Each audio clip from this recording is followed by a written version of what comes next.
It's just boring. Boring. Alright, what's up guys, it's Shauna aka Mrs. Wealthy Wallet coming to you for another week. This week I want to just talk to you about getting out of debt can be a lonely thing. It really is a true, nothing truer statement, because when you're getting out of debt, you have a lot of friends around you who are just living life and enjoying life, and you are feeling like there's no one else that is in that battle with you.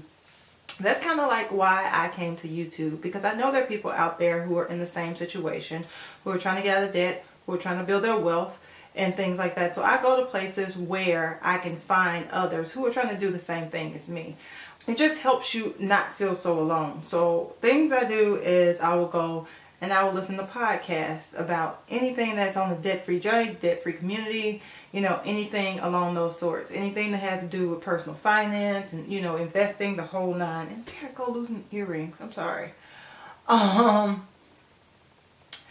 second thing I do is I follow blogs.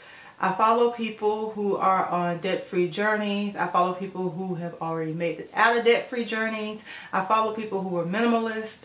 I just do it all. And the reason why I like to follow these people is they're in different stages of their journey. Whether it's I'm just starting out trying to get out of debt, I'm just starting out becoming a minimalist, or I'm just starting out with whatever part of the journey they're in. And I like to follow the people who have already made it and that have gotten out of it, because once you get out of it, it's all good, well and good to talk to people about it, but you are no longer in that level, and so you're talking about what's going on in your life at that point. So it gives you something to look forward to, as well as when you read about people who are in the trenches with you, it gives you an idea of, okay, there are other people out there that are doing the same things that I'm doing, so I'm not 100% alone, even though my friends are over here popping bottles or going on these trips and things like that, and I'm just like, hey, I don't have the cash to be going on every single trip with you all. I might have to limit it to one, maybe two, you know, or none at all. So you just have other people out there that you can kind of talk to, relate to, and get to know people. Right now, when I started out this student loan journey, I was about $80,000 in the hole. The student loan is my husband's. My parents were fortunate enough at the time, I think I told everyone this, my father ventured off from corporate America, created his own business. During that time, his business was making a couple $1 million a year. That doesn't cover the overhead and stuff like that. That's before everything comes out. But yeah, they were making a couple $1 million a year. It was a partnership. And he was able to bankroll my school for the majority of it. Come the end of it, told you all this as well, my parents separated, and my dad's business went away, like the whole nine. Everything just kind of fell apart around the same time.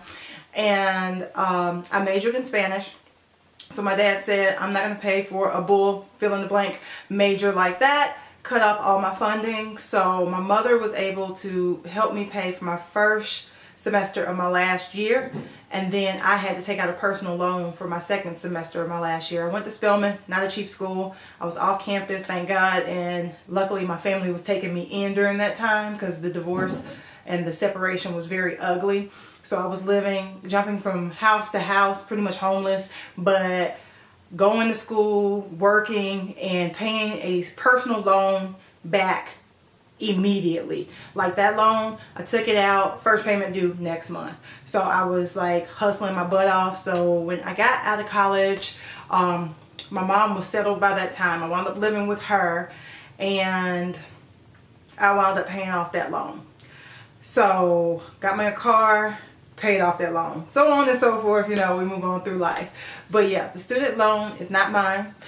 Somebody commented the other day, why don't you just put all your check into his paying his student loan, da da da da. I just want to explain to you all, it's not mine. Also, the way that I do my budget, I switch it up every now and then just to keep it interesting, because watching the same payments every day and stuff like that gets a little boring every paycheck. So I do try to switch it up here and there and try to add a little fun into life. You know, I like to have fun with my budget. I'm nerdy like that. But yeah, So I come to YouTube just to sit here and chat with you all, because I have a couple people out there who love to chat with me, and it gives me some people to talk to. It opens me up to like new friends and stuff like that, and it also gives me an opportunity to voice what's going on in my life, my struggles and stuff like that, that other people in my inner circle can't relate to. So, you know, there's always an outlet when you're feeling alone and you're like, I've been in the trenches for all these years with my head down trying to get this while my friends are out living their life. But the thing is, when you pay off that debt, you're going to live a life that they're going to be kind of envious of, truthfully, because you're going to be able to do it debt free. You're going to be able to go and take this trip, go and take that trip, but you don't have to worry about a bill coming at the end, or how you're going to pay it, or a foreclosure notice, because guess what? You got your shit together. Sorry for the cursing. I normally curse in real life. So my mother says I have a mouth of a sailor, so I'm just going to let you know.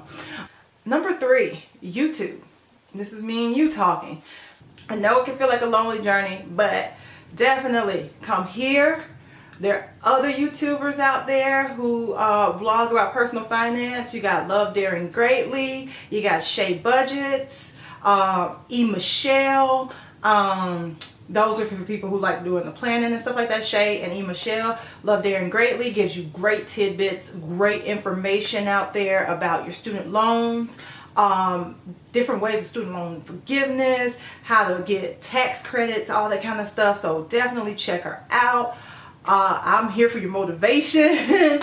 So yeah, guys, I just want to let you know you are not alone. I'm in the trenches with you. $26,000 to go. Yes. And then I am off to the next thing, guys. I try to niche down, focus on one thing, keep my focus laser focused on that thing, knock it out before I move on to the next. You're not alone. Just know that you're not alone. You got me. You got a whole community around you. We might not be in your immediate vicinity, but we're here if you reach out to us.